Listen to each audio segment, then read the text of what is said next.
biggest audience we have ever had for a seminar. So, no pressure, Kavish. Thank you so much for doing this. Okay, thanks everyone.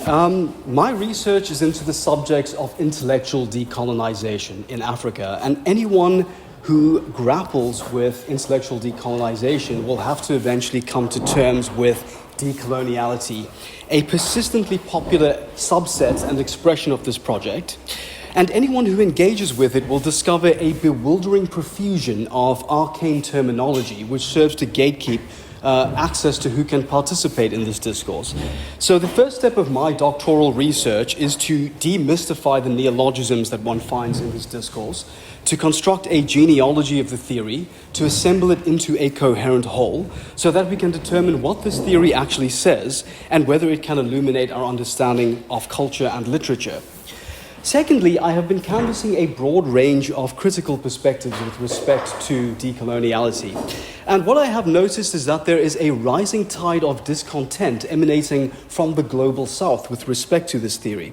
So what I hope to do for you today is to simply put some pressure on decoloniality, to problematize several key assumptions in this discourse, and then toward the end of my talk to set up the possibility of a critical reading of Epistemic Freedom by Sabelo Ndlovu-Gatsheni, in which I will argue that despite the surface presentation of an all-embracing and inclusive decoloniality theory, his writing contains a troubling ethnocentrism, amounting in the end with Ndlovu-Gatsheni unironically and explicitly proposing that what he sees as brainwashed intellectuals in the global south need to be sent for re-education.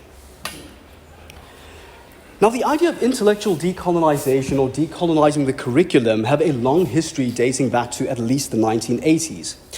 By intellectual decolonization, I mean the attempt to register the long shadow that colonialism and experiences of domination have cast over our cultures and our minds, and the attempt to remedy or overcome this. So we live in the aftermath of some great disaster that I think we can all agree is still here with us.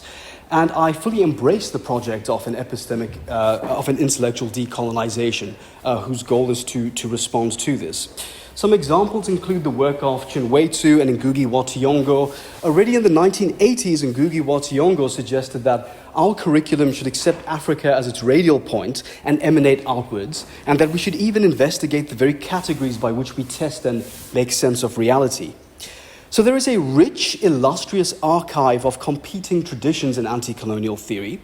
They are not compatible with one another, and therefore if one is in support of intellectual decolonization, it does not follow immediately that one accepts the various competing traditions and theories that one finds within the discipline. So I also want to here begin with the contention that decoloniality theory is not synonymous with, nor is it coextensive with, decolonization, although some of its advocates have perpetrated a confusion between these two categories. Now, to give you some examples of intellectual decolonization, in the 1980s, Kwasi Wiredu wrote that we need conceptual decolonization. To decolonize our philosophical thinking means divesting our thought of all undue influences emanating from the modes of thought of our erstwhile colonizers. Now, the emphasis here is on undue. It's not that influence from, let's say, the West, for example, is in and of itself a problem. It's rather that to the extent that this influence is creating a distortion within the way that we think, we need to rigorously seek out these distortions and edit them from the way we think. Similarly, Kwame Anthony Appiah said that Pan-Africanist discourse itself was in need of what he called ideological decolonization. He said that the idea of race that was inherited in Pan-Africanism was, and I quote, grounded in bad biological and worse ethical ideas inherited from the increasingly racialized thought of 19th century Europe and America. Now, we have seen a resurgence in the decolonization imperative. We're in a time of renewed urgency with respect to the problem of intellectual decolonization, and decoloniality has become one popular expression of this impulse. There have been an explosion of books with the title Decolonize or Decolonization in them. Between 2014 and 2018, the output of these books doubled when compared to the whole 2 decades prior. Kasturi Bihari Leek has used the expression current decolonization hype. Alicia Izzaruddin has spoken of decolonization being in vogue in the academy. Olufemi Taiwo has spoken of a decolonization industry and a decolonization cult.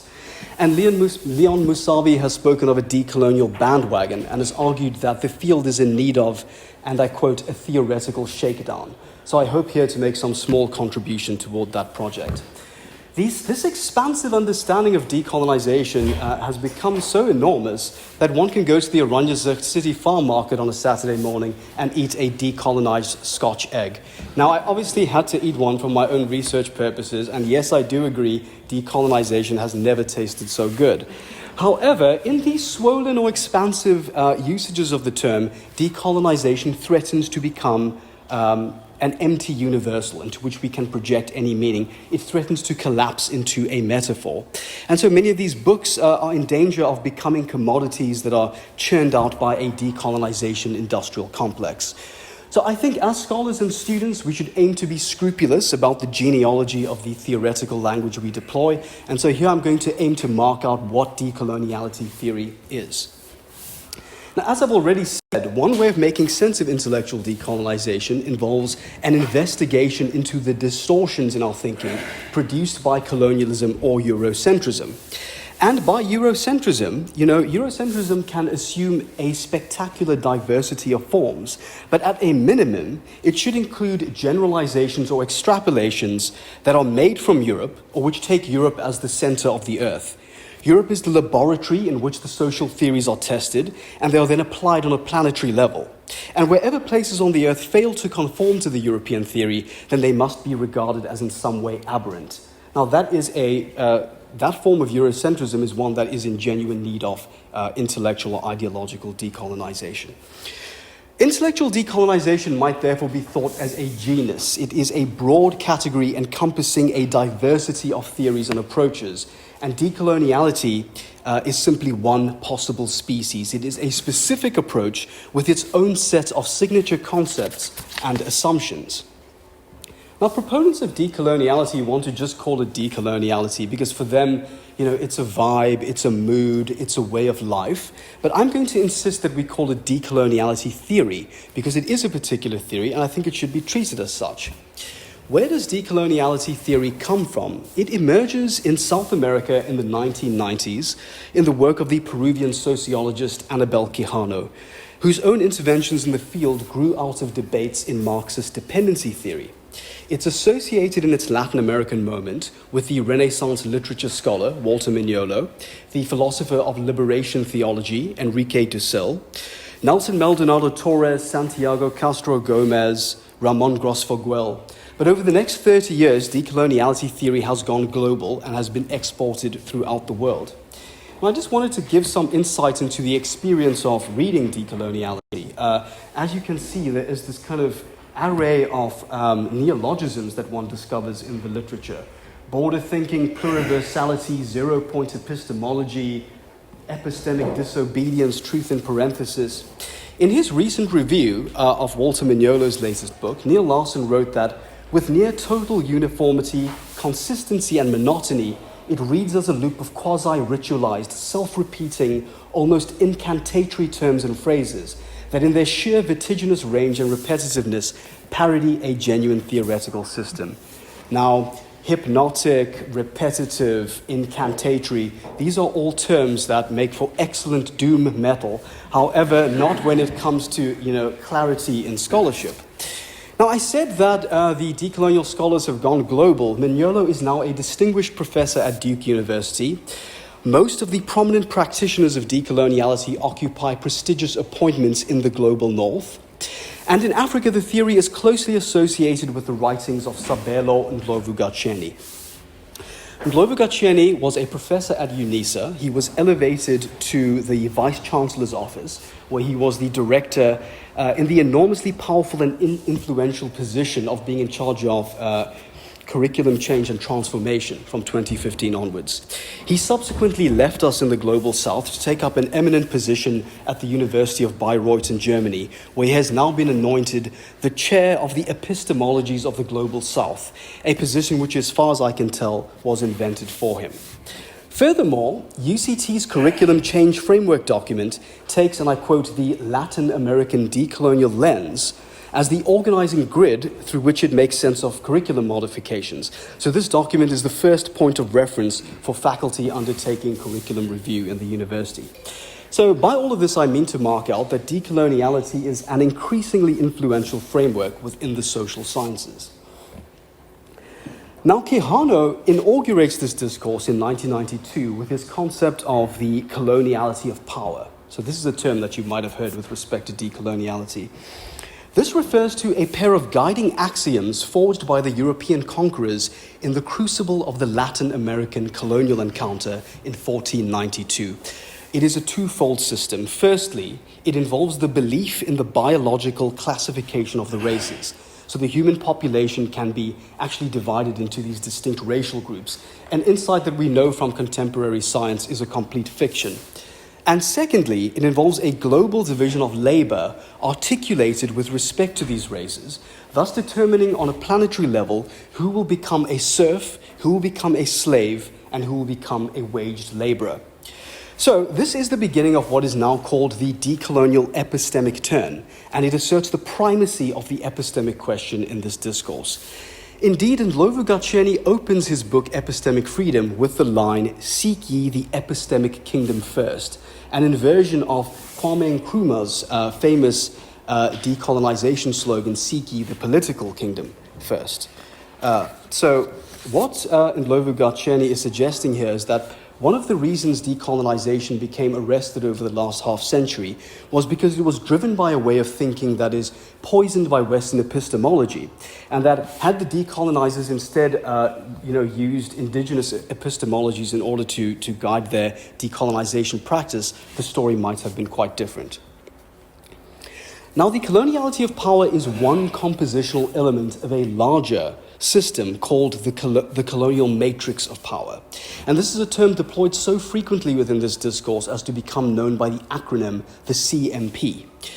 The CMP also includes the coloniality of knowledge. Now, this is probably one of the most compelling moves of decoloniality. It insists that epistemic oppression was a signal feature of colonialism. And so it suggests that the same exclusionary hierarchy which one finds in terms of this global division of racialized labor is replicated in the realm of our knowledge practices.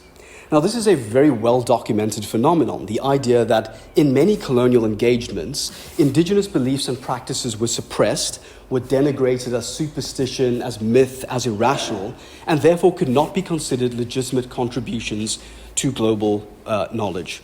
So at least one of the goals of decoloniality is to restore these occulted epistemologies and these unjustly banished alternative ways of thinking and modes of social organization, and to bring them back into the conversation. However, decoloniality theory cannot claim a monopoly on the epistemic question.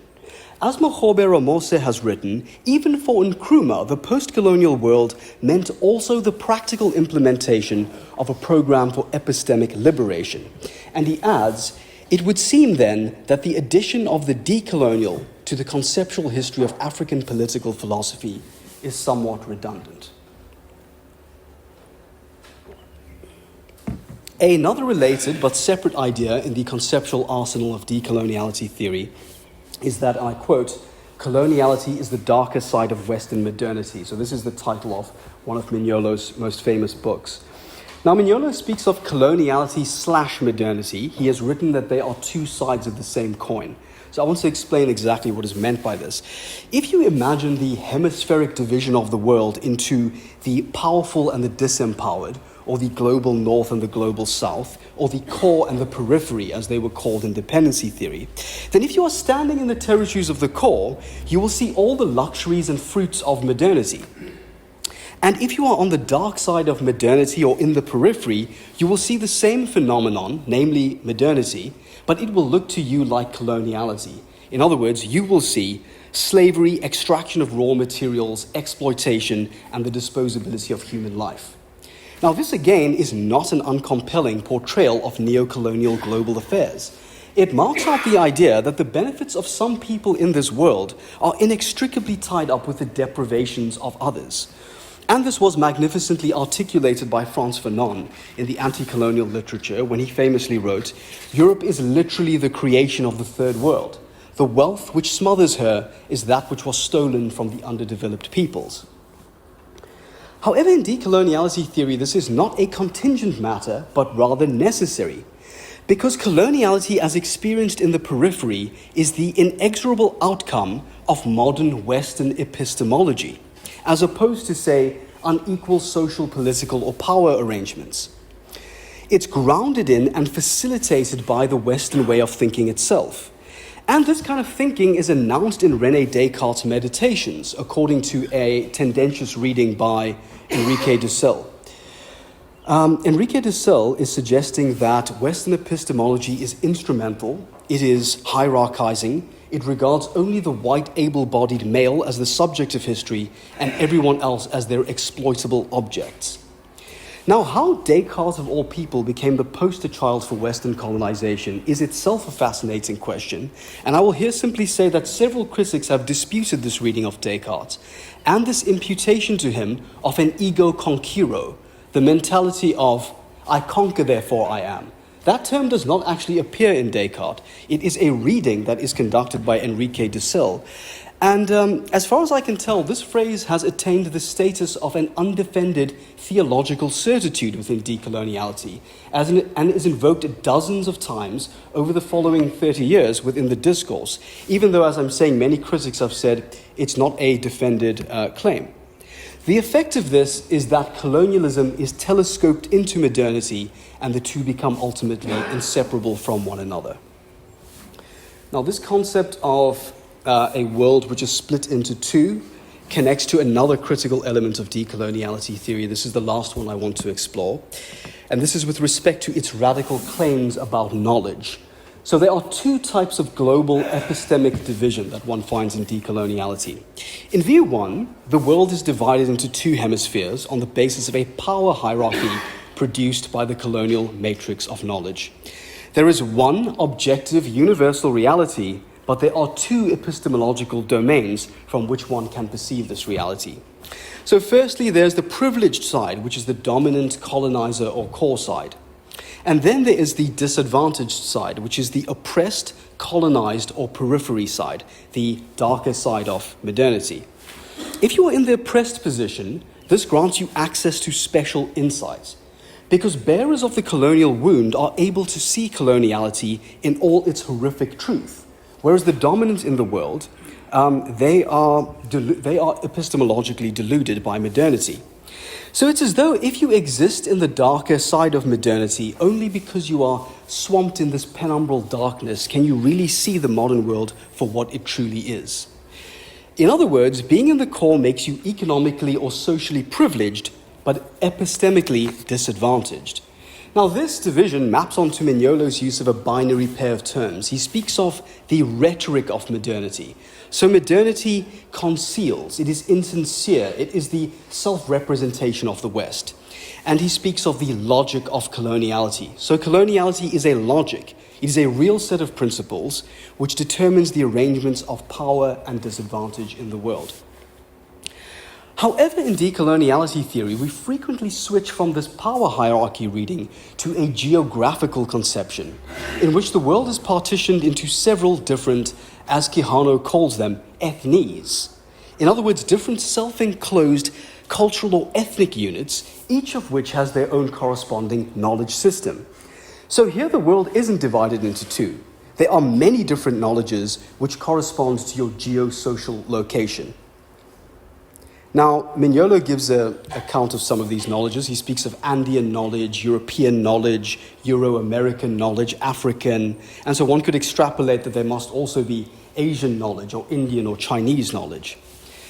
Now, Ndlovu-Gatsheni writes in Epistemic Freedom that every human being is born into a valid and legitimate knowledge system. Notice that he doesn't say everyone's knowledge system is valid and legitimate, but rather he says everyone is born into a knowledge system. This is the organizing slogan of epistemic freedom, and the expression being born into a knowledge system is used something like 10 times throughout the work. So everyone is born into an ethne. Each ethne has its own knowledge system, and this is your knowledge in the sense that it is the knowledge which corresponds to the geographical or geosocial location that you come from. Mdlalose uses the expression, "I am where I think." Now, on this view, there is no objective reality and there is no independent standard of truth. All knowledge is valid to what Mdlalose calls its proper localism. And this is where the terminology of truth in parenthesis or pluriversality come from. There is truth, but it's all in parenthesis. All truth is relative to your ethne, to your knowledge system. Now, the first question is, what are these ethnes? How does one circumscribe where an ethne and its knowledge system begins and ends? When does an ethne begin in time? Try as one might, one can read the decoloniality theorists and never find an inventory provided of what all these ethnes are. They are simply taken as read. But a second and more devastating problem with this concept is, from what knowledge system or vantage point is the colonial matrix of power itself true? Because as Paul Chambers has written, if there is no independent standard of truth, what makes Mdlalose's own historical accounts of modernity true? Are they, Chambers asks, true only for people who accept his premises, a bit like religious dogma? Thus, if we accept the geography-based relativism with respect to knowledge, we deprive ourselves from a vantage point from which we might offer a serious indictment of colonialism. Because on this reading of knowledge, colonialism itself is simply the enactment of the valid and legitimate epistemology of the European knowledge system, or the epistemology of Western modernity. It is proper to its place and its ethne. In fact, the very notion of a universal truth on this reading is a fiction which is produced through the toxic epistemology of Western modernity. Now, already the contours of my critique are beginning to appear here. What is going to happen when an individual does not conform to the knowledge system proper to their ethne? What happens when they depart from the truth that is valid for their geosocial location and start thinking in a way that they shouldn't? As I'm going to show you a little later, Ndlovu-Gatsheni begins to prepare the imagery for an identity policing of dissident thinkers based not on the content of their arguments, but who they are and how they are supposed to be thinking with respect to their ethne or their geosocial location. And he will propose re-education for them, which must mean a program of getting them back to what he calls their roots, or to, as he also calls it, the cultural soil. Now, I did want to spend some time talking about how there's a predatory equivocation at play in decoloniality theory, in which decoloniality theory, this specific set of assumptions that I've just described, is conflated with the whole of the anti-colonial archive. But I'm going to parenthesize that here for the purposes of time. And if anyone would like to ask me about it in the Q&A, I'm very happy to return to this question. For now, I want to have a quick intermission before I get back on the identity policing critique. And I just want to give some other general accounts of criticisms of decoloniality theory. So decoloniality cannot be coextensive with intellectual decolonization because at the minimum, its theorists have always suggested that it departs from post-colonial theory. And one of the reasons I became so fascinated with decoloniality originally was because it was presented to me as though it was the sequel or the successor to post-colonial theory, and as though it was going to solve many of the shortcomings that one found within that discourse. So one of the major departures is in the idea of the emphasis on 1492. In decoloniality theory, 1492 is regarded as the blueprint for an epistemology of domination that comes to characterize all subsequent imperial encounters, and all forms of power hierarchy over the next 500 years. This is the grand narrative of the colonial matrix of power. So the decoloniality theorists argue that they will restore 1492 to its proper place within the true story of colonialism.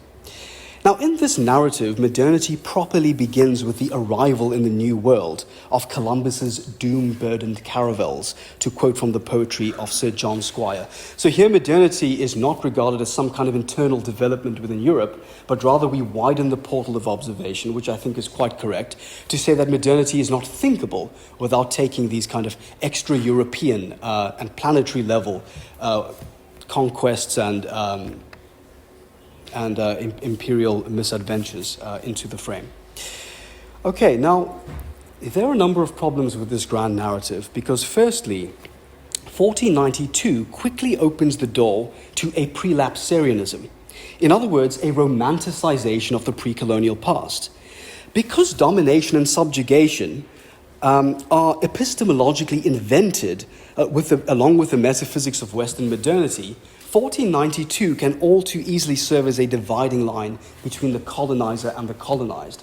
And so what one frequently finds in decoloniality theory is this division between the indigenous, who are regarded or frequently portrayed as interdependent, living in harmony with nature and the changing of the seasons, intrinsically communal and non-hierarchical. And as Mignola writes, these are people who are not severed from what he calls the cosmic planetary energy. On the other side, one finds the colonizer, or the West, which is regarded as rapacious, individualistic, materialistic, patriarchal, and instrumentalizing. Now, this kind of homogenization of indigenous peoples, this flattening into this kind of one reading of them, is something that the African philosopher Paul Onhuntonji, in his earlier work, cautioned us by calling it a myth of primitive unanimity. It provides the template for a Manichaean division of the world into good and evil, and it involves a virtual resurrection of the colonial binary of savage and civilized, which simply has its values inverted or reassigned. A second problem with the colonial matrix of power is the enormous fact of the trans-Saharan Arab slave trade, which began to peak in the 8th century and which occupies a lumbersome position in decoloniality theory. There is either an astonishing silence or an ambivalence with respect to what to do with this fact, because at a minimum we can agree that it had both a material and an epistemological dimension. It involved enslavement, extraordinary violence, and forced conversions. And a forced conversion is an obvious form of epistemic oppression. Ndlovu-Gatsheni himself says with respect to Western missionary work that conversion is a mechanism of epistemicide. So it cannot be that Western epistemology was the first and exclusive mode of thought that was capable of hierarchization, division, epistemic oppression, and enslavement on the basis of an epistemological classification. This then opens the door to begin to regard many pre-modern empires, the Incas, the Mongols, the Romans, the Persians, the Chinese, as being equally capable of an epistemology of oppression. This poses a problem for decoloniality's emphasis on epistemic reconstitution, going back to pre-colonial cultures in order to find these kind of pristine epistemological ways of being that one can use to oppose the West. Now, this silence is quite curious because if one goes back to the 1970s in the writings of Chinweizu or Aikwe Arma's 2000 Seasons or Yambo Ulagem's Bound to Violence, both easily two of my favorite works of literature of all time, both written in the late 1970s, they were both exceptionally critical of the Arab colonial incursions. Chapter 2 of 2000 Seasons opens with an hallucinatory account of a slave revolt between these decadent Arabian imperialists and their Askaris. Okay, so the problem that I'm building towards here is that the colonial matrix of power is actually functioning as an import from Latin America, which is then imposed top-down on the African continent. And the real complex history of this continent is disfigured to suit the shape of this singular narrative. Okay, let me give you one final gripe with respect to the CMP. This is coming from the work of Olufemi Taiwo. Okay, Taiwo has also been arguing for many years that this singular macro narrative of colonialism is ahistorical. He argues that there are several waves of European encounters in West Africa in the 19th century, with the colonial administrator cohort only arriving in the last third of that century. He argues that although ideational templates for the remaking of native minds did arrive early in the form of Western missionary work, one can only describe this process as Westernization at the risk of greatly diminishing the complexity of the actual history of Africa. And one of the reasons for this is because Taiwo points to what he calls his apostles of modernity. These are early African adopters of modernity in the 19th century. Among them he marks Samuel Ajayi Crowther, James Africanus Beale Horton, and SRB Atto Ahuma.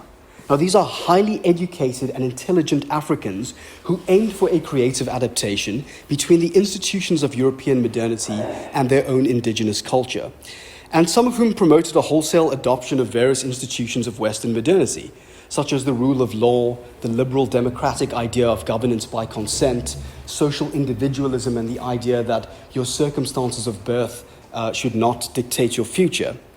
But in the CMP reading, anyone who voluntarily adopts ideas from Western modernity is open to the charge of becoming a colonial quisling, a brainwashed intermediary, to use George Hull's term, an epistemic comprador. They are departing from the knowledge system that is proper to them, and as Taiwo magnificently argues, in sum this approach amounts to a denial of the agency of African people. We should therefore oppose seeing African history as, in the words of Achille Mbembe, a series of subjugations narrativized in seamless continuity. So what I'm suggesting here is that the colonial matrix of power ends up functioning as a grand narrative, a unifactorial explanation. Whenever one finds a contemporary crisis, any of the catastrophes that we face in the modern world, one can always point back to the colonial matrix of power. And this reminds me of when I was an undergraduate student, before the third year English exam, the wisdom was being circulated among the students, when all else fails, blame colonialism. And this was a technique that we used to great success in the exams. Okay, so I think that here we must resist what Edward Vickers has called the lure of the sweeping generalization. Okay, one more departure from post-colonial theory. They argue that they are anti-Eurocentric thought and that they are going to de-link from Western epistemology itself. And one of their criticisms of the post-colonial theorists was that they relied too heavily on what these decolonial theorists have called the four horsemen of post-structuralism, a grouping in which they include Michel Foucault, Jacques Derrida, Antonioni Gramsci, and Ranajit Guha. However, there is a conflation in decoloniality theory between European and Eurocentric, and it is common in decoloniality theory to see these words being used interchangeably with one another. On the one hand, you have the geographic descriptors European, Western, Global North, Euro-America, and on the other hand, you have this exchange for these particular points of view, such as Eurocentric, West-centric, or Euro-North America-centric. Now, in epistemic freedom, Ndlovu-Gatsheni frequently oscillates between these two categories of description, sometimes in the space of a single paragraph. Now, European and Eurocentric cannot mean the same thing. Eurocentrism is when you unjustifiably privilege Europe or when you falsely generalize from Europe. It is actually possible on that reading for an African or Indian or Chinese or Latin American theorist to be Eurocentric. And there are plenty of critics who are of European provenance who are critical of Eurocentrism. So what tends to happen in this discourse is that Europe or the West is treated as a monolith, a unitary civilizational ensemble that admits no possibility of internal dissent or discord.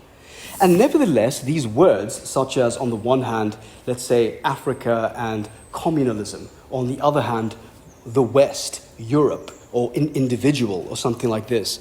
These words have assumed a talismanic power within this discourse, and one can destroy one's enemies simply by accusing them of being European or Western or something like this. Okay, so now I'm going to move to the last section of my work. Now, this is a line of critique that admittedly I've only been building over the last couple of months. So this is a kind of embryonic stage of my research that I'm going to present to you here today. So I don't need to fully persuade you of this, but I do wish to simply install a suspicion with respect to decoloniality theory and the nefarious deployments that it can be put in service of. When asking whether a theory is useful, we also ask ourselves, what does it allow us to do? And in my reading here, I'm going to suggest that decoloniality theory allows us to encourage a vigilance with respect to a speaker's identity rather than a substantive engagement with their ideas. Now, this has already been done. For example, Walter Mignolo awkwardly endorsed the Hindu ethno-nationalist writer J.Sai Deepak's book, India That Is Bharat. Other critics have noticed that this geographical view of authentic knowledge that persists in decoloniality theory will be a gift to ethnocentrists around the world. Edward Vickers, for example, writes that it suits Chinese autocrats quite well to dismiss notions of human rights, democracy, and civil liberties as alien Western ideas that are incompatible with Asian values. And finally, George Hull and Mary Davidson have detected and studied the parallels between decoloniality theory and right-wing cultural authoritarian movements, such as that of Alexander Dugin. Now, I've already given you a kind of brief account of who Sabelo Ndlovu-Gatsheni is. I basically am saying that he is the spiritual leader of decoloniality theory in Africa. And I said that he occupied a very powerful position at UNISA at the time that he was writing this book, Epistemic Freedom in Africa. He has recently had a hagiography published on him by Toyin Falola, this book, Sabelo Ndlovu-Gatsheni and African Decolonial Studies. And, the mood of Falola's writing on Ndlovu-Gatsheni is bordering on the evangelical, okay? We are told that this book is one of great revelation. Ndlovu-Gatsheni is described as a preeminent scholar of decoloniality. He's referred to as a polymath. Quote, he is one of the most celebrated scholars to have guided us in our understanding of our weakened reality. And he is frequently referred to simply by the sagacious appellation the scholar, such as the scholar teaches us ... The scholar will suggest this to us. Okay, so what I'm suggesting here is that within African decoloniality theory, Sabelo Ndlovu-Gatsheni occupies effectively the highest seat in the land. Now, let's just recap before I look at some use of his language. In decoloniality theory, we frequently oscillate between a power hierarchy and a geographical reading of knowledge systems. We have said that in the second reading, there's something wrong with you if you don't espouse the beliefs that are proper to your identity group. There is no such thing as universal knowledge, the very possibility of which is regarded as a projection of the West. All knowledge is relative, but it is not relative as in the case of, say, post-structuralism to some free-floating discourse. It is relative to and rooted to a particular geographic identity group. There's actually no consistency with respect to how the decoloniality theorists carve up the world, but they do use geographical or even civilizational markers in order to do so. And if you express ideas that depart from this knowledge system into which you were born, you have in some sense strayed from the righteous path, you have been misled or bamboozled, and I'll show you in a moment that Ndlovu-Gatsheni has a particular cluster of linguistic tropes that can allow you to monitor an individual's conformity to the knowledge system of their geographic identity or ethne. Now, in this vision of the world, when you want to know how to think or how you are supposed to think, you don't go out into the world and investigate it and make discoveries and become enriched by these discoveries. You don't go out into the world, you look inward to rediscover your group identity, and that will supply you with knowledge that is genuine and authentic to you. Here's a classic example of the locus of an enunciation in which Ndlovu-Gatsheni explains that this is the social location of the scholar on the side of the global racialized and hierarchized power spectrum.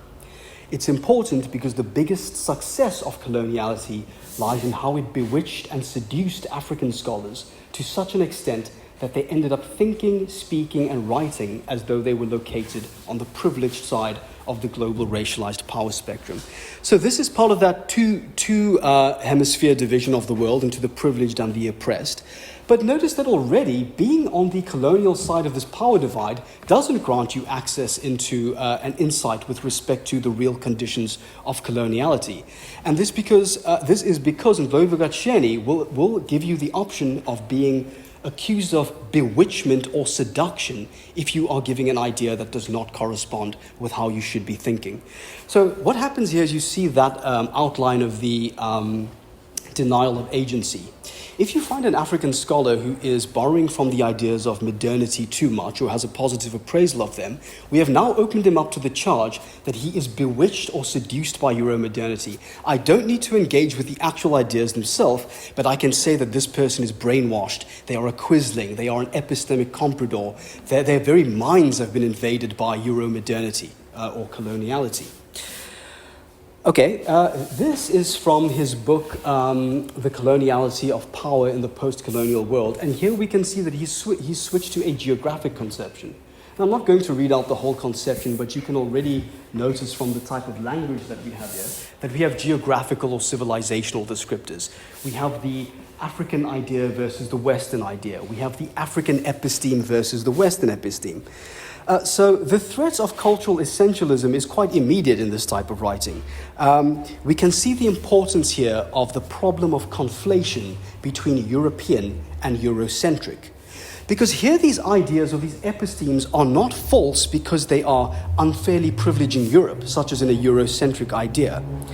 They are wrong or invalid because they come from the wrong place. An African scholar is using Western ideas. He must build from the African episteme. Now, what are these African or Western epistemes or African or Western ideas? Who is it who has the authority or the power to police these systems and tell you what is genuine or authentic to the African episteme versus the Western one? Now, I'm going to show you that Ndlovu-Gatsheni has at least set up a system to determine what should count as genuine African knowledge or what should be counted as inauthentic.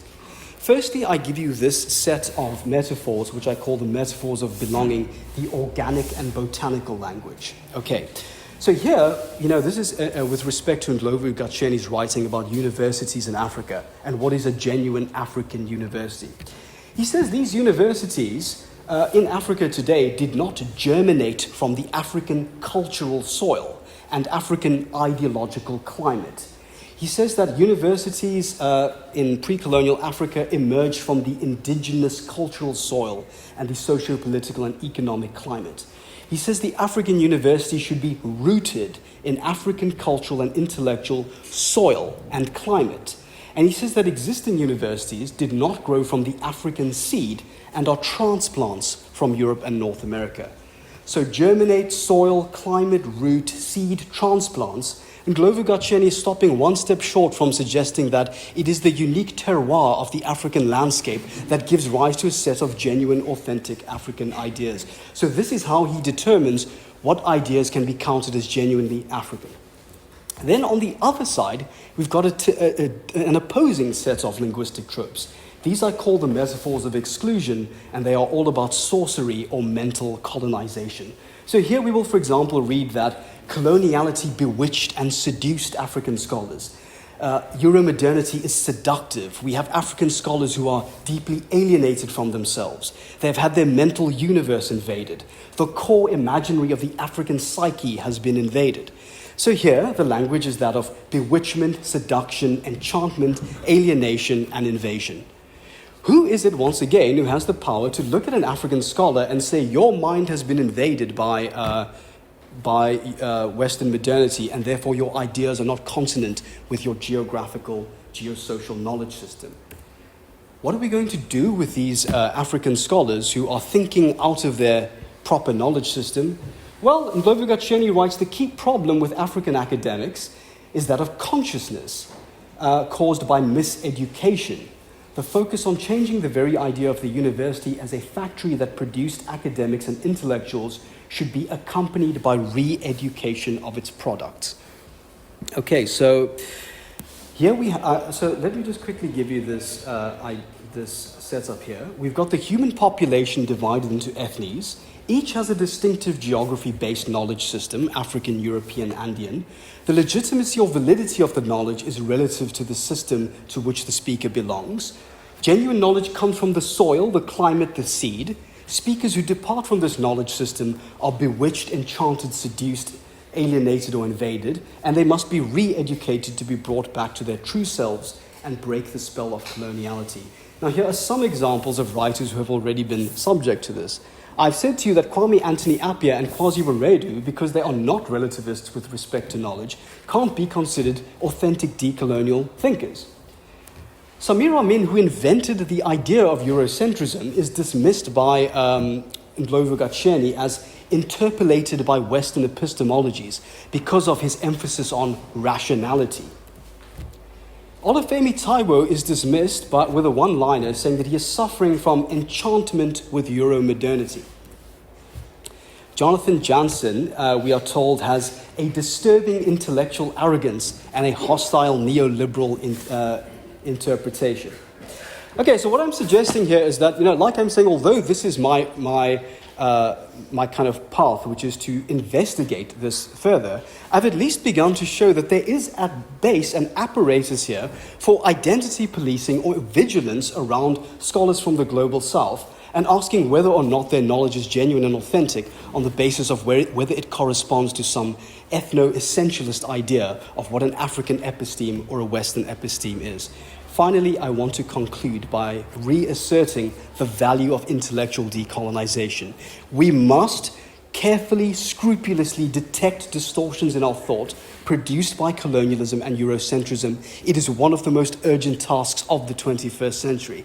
But I have suggested that one does not have to accept the decolonial option's peculiar view of a grand narrative and relativist epistemology and African epistemes and Western epistemes in order to do so. Thank you.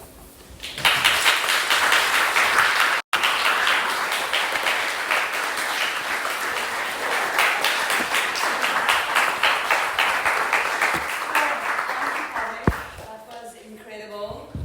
We don't have very much time for questions, so if there are one or two